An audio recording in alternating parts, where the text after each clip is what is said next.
어두운 땅을 녹이면서 생명이 움트는 그 봄을 바라보면서 우리는 봄을 희망의 계절이다 이렇게 칭합니다. 그래서 오늘은 희망에 대한 주제로 말씀을 같이 나누고자 합니다. 먼저 본문 말씀을 다 같이 다시 한번 읽겠습니다. 15장 13절. 소망의 하나님이 모든 기쁨과 평강을 믿음 안에서 너희에게 충만하게 하사 성령의 능력으로 소망이 넘치게 하시기를 원하노라. 아멘. 여기서 소망이라고 하는 단어가 나오는데 헬라어로 엘피스죠. 엘피스는 기대한다, 소망한다, 희망한다라고 하는 뜻입니다. 본문을 요약하면 이런 내용입니다. 먼저 희망의 근원은 하나님이시라는 거예요. 하나님은 사랑의 하나님이시지만 또한 희망의 하나님이십니다.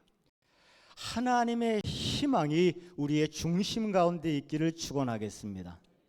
본문의 내용은 이렇습니다. 하나님을 믿고 신뢰하는 자에게, 하나님의 약속을 믿는 자에게, 살아계신 하나님을 신뢰하는 자에게 성령님은 희망을 넘치게 해주신답니다. 그리고 그 희망은 또 하나님의 기쁨과 하나님의 평강으로 내 마음을 가득하게 한답니다.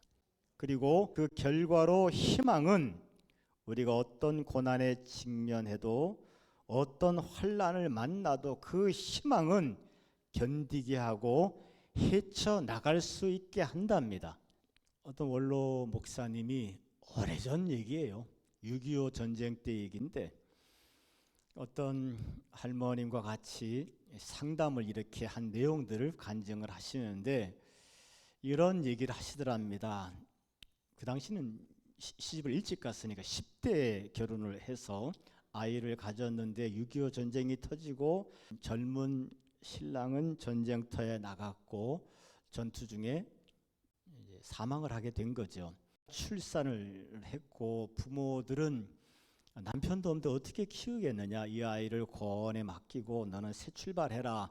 친정 부모들은 그렇게 옆에서 강권하게 되죠. 그런데 10대 이 어린 엄마가 아이의 얼굴을 바라보니까 왠지 모르는 희망이 생기더래요.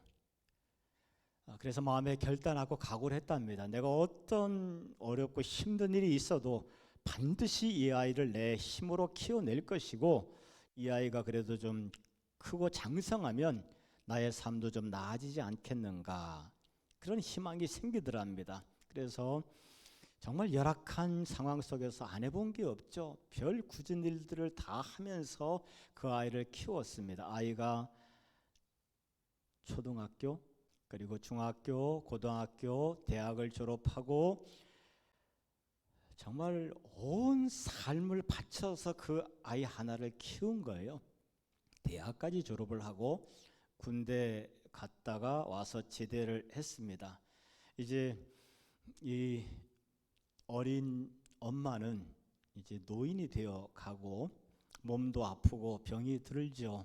이제 군대 제대했으니까 이제 뭔가 좀 나아지겠지 하고 이 아들을 장가를 보냈습니다. 그래서 며느리가 집에 들어왔는데 며느리하고 사이가 틀어진 거예요.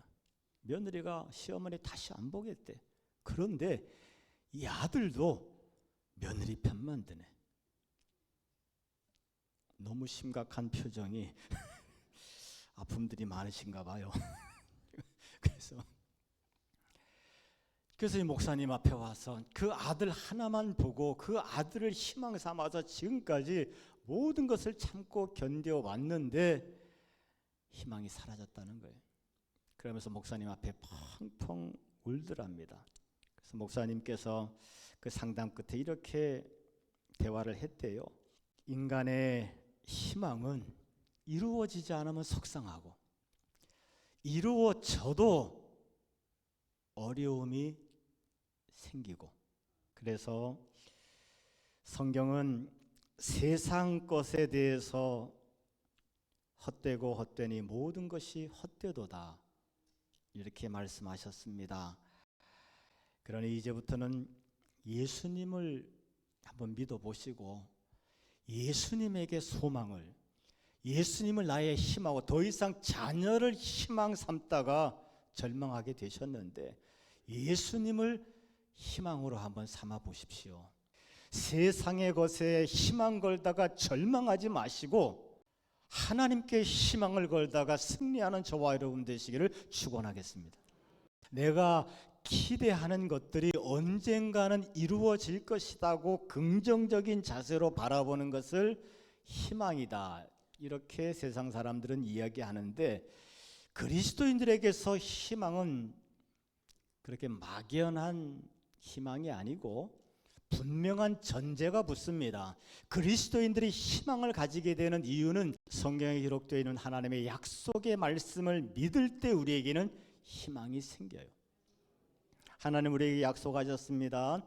하나님은 살아계시고 하나님은 나와 함께 하시고 하나님은 나를 구원하시는 분이라고 분명히 약속하셨습니다. 그 약속을 믿는 믿음으로 우리는 희망을 가져도 되는 줄로 믿습니다. 하나님을 사랑하는 자, 곧 그 뜻대로 부르심을 입은 자들은 모든 것이 합력하여 선을 이루느니라. 내가 정말 새 사람으로 살고 있다면, 내가 정말 예수 그리스도를 나의 주인으로 고백하고 있다면, 내가 정말 주님이 바라보게 하시는 그것을 바라보고 달려가고 있다면 내게 어떤 일이 닥치더라도 합력하여 선을 이룬다는 이 약속의 말씀을 믿는 자마다 그 마음속에서 성령의 능력으로 소망이 생길 줄로 믿습니다. 하나님을 믿는 자에게 성령의 능력으로 임하는 것이 희망이에요. 그리스도인들에게 희망은 성령의 능력입니다. 내가 하나님을 믿기 때문에, 하나님의 약속을 믿기 때문에 성령께서 능력으로 역사하시는데 앞으로 이루어질 것에 대한 긍정적인 기대감이 생기는 거예요. 말씀을 붙잡고 기도하는 자에게, 하나님을 믿고 기도하는 자에게 성령의 능력으로 희망이 역동하기 시작하면 이미 우리에게는 하나님께서 응답하신 증거예요. 하나님의 희망이 충만하시기를 바라고 시간이 지나여 현실에서 이루어지는 것을 체험하는 저와 여러분 되시기를 축원하겠습니다. 성령의 능력으로 내게 임하는 그 희망은 하나님의 응답입니다. 불신자들처럼 막연한 희망이 아닙니다. 이 확실하고 참된 희망을 붙잡는 저와 여러분 되시기를 축원하겠습니다. 희망이 우리에게 주는 놀라운 축복의 능력들이 있는데 두 가지만 먼저 말씀을 드리면, 첫 번째, 직면한 어려움 앞에서도 절망하지 않고 긍정적으로 견뎌나갈 수 있는 힘이 생깁니다. 내 코앞에 어떤 절망이 닥쳐도 긍정적인 마음을 가지고 헤쳐나갈 수 있는 힘이 성령께서 내게 주시는 희망의 능력이에요. 2차 대전 연합군 포로 수용소에서 군의관들이 새로운 병명을 하나 만들어냈답니다. 가시철조망병이라고 하는 그런 병을 만들어냈는데 이게 무슨 의미냐 하면, 포로들이 철조망 안에 갇혀 있다 보니까 철조망만 계속 바라보다 보니까 절망하고 낙심하게 되는 거죠. 그래서 무기력해지고 자꾸 누워만 있게 하려고 하고 삶의 의욕이 자꾸 사라진다는 겁니다. 그리고 입만 열면 불평하고 투정하고 부정적인 얘기하고 자꾸 이렇게 사람들이 되어 가더라는 거죠. 철조망을 바라보면서 절망하는 사람들에게 생긴 심리적인 병이 가시철조망병인데, 근데 그 포로 수용소 안에 또 다른 부류를 보니까 그 사람들은 가시철조망 너머에 있는 하늘을 바라보고 꽃을 바라보고 고향을 생각하고 사랑하는 사람들을 만날 그 그리움을 마음에 품고, 철조망 너머를 바라보는 사람들은 가시철조망병에 걸리지 않더랍니다. 나를 둘러싼 가시철조망, 문제, 그것을 바라보며 절망하지 않고 그 철조망 너머에 우리에게 손 내미시는 하나님의 희망의 손을 붙잡는 저와 여러분 되시기를 축원하겠습니다. 우리가 수요일 날 요셉에 대한 얘기들을 계속 하고 있는데 보디발의 직업이 뭐라고요? 아니 목사님 갑자기 훅 들어오시면 어떡합니까? 경호대장 아닙니까? 경호대장은 저 사람이 좋은 사람인지 나쁜 사람인지 왕에게 해를 끼칠 사람인지 유익을 줄 사람인지, 경호대장은 사람 보는 게 평생 일인데 어린 노예로 팔려온 요셉에게 뭘 믿고 뭘 보고 집안 살림을 다 맡겼냐 이거예요. 도대체 보디발은 요셉의 무엇을 봤습니까? 얼굴로 봤어요. 얼굴 봤습니다. 노예로 끌려왔음에도 불구하고 그 얼굴에 주눅 들지 아니하고, 억울한 일이 있었을 텐데도 불구하고 그 얼굴에 혈기가 보이지 아니하고, 절망스러울 텐데도 그 얼굴이 밝게 빛나고 있거든요. 얼굴이 밝아요. 억울했을 텐데도, 절망스러울 텐데도, 고통스러울 텐데도 얼굴이 밝아요. 말이 긍정적입니다. 그 사람의 얼굴과 그 사람의 말을 보는 거죠. 요셉에게는 현실에서 계속되는 어려움이 있었습니다.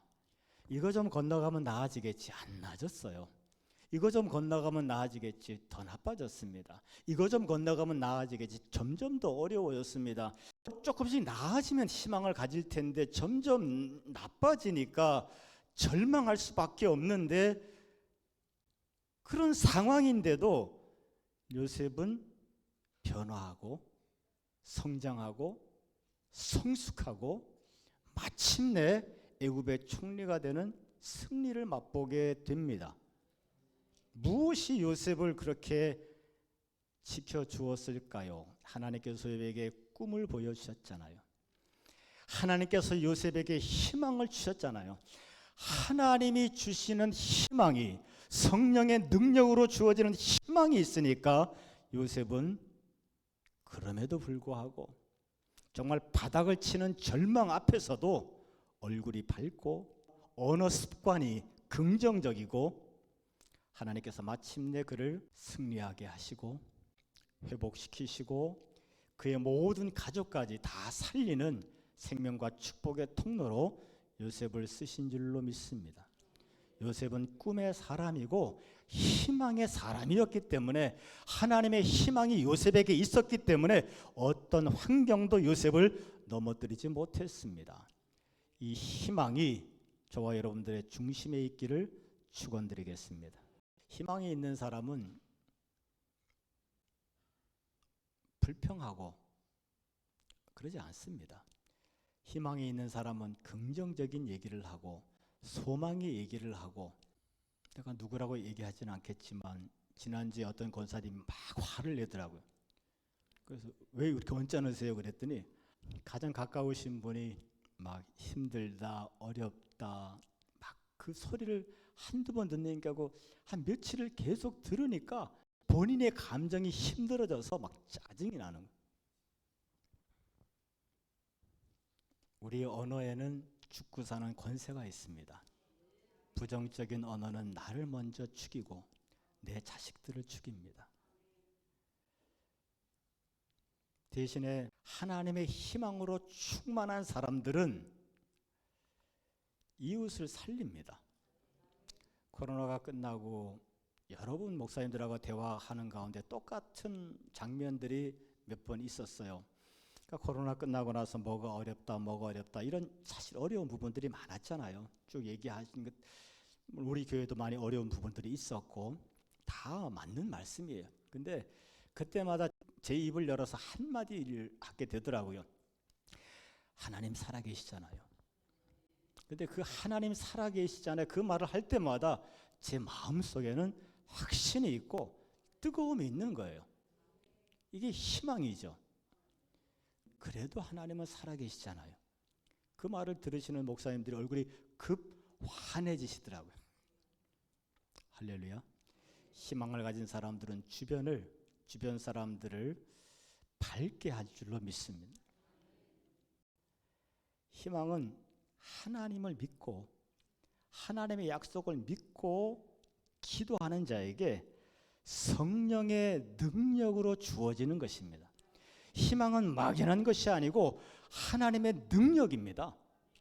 그 희망이 우리의 중심에 있기를 축원하겠습니다. 그 희망은 어떤 절망도 이기고 주변에게 긍정적인 영향을 미칩니다. 하나님은 희망의 하나님이십니다. 그 희망을 우리에게 충만하게 하기를 원하십니다. 이 희망의 계절 봄인데요. 정말 하나님을 믿음으로 성령의 능력으로 말미암아 하나님의 희망이 저와 여러분들의 중심에 충만한 한 주간 되시기를 축원하겠습니다.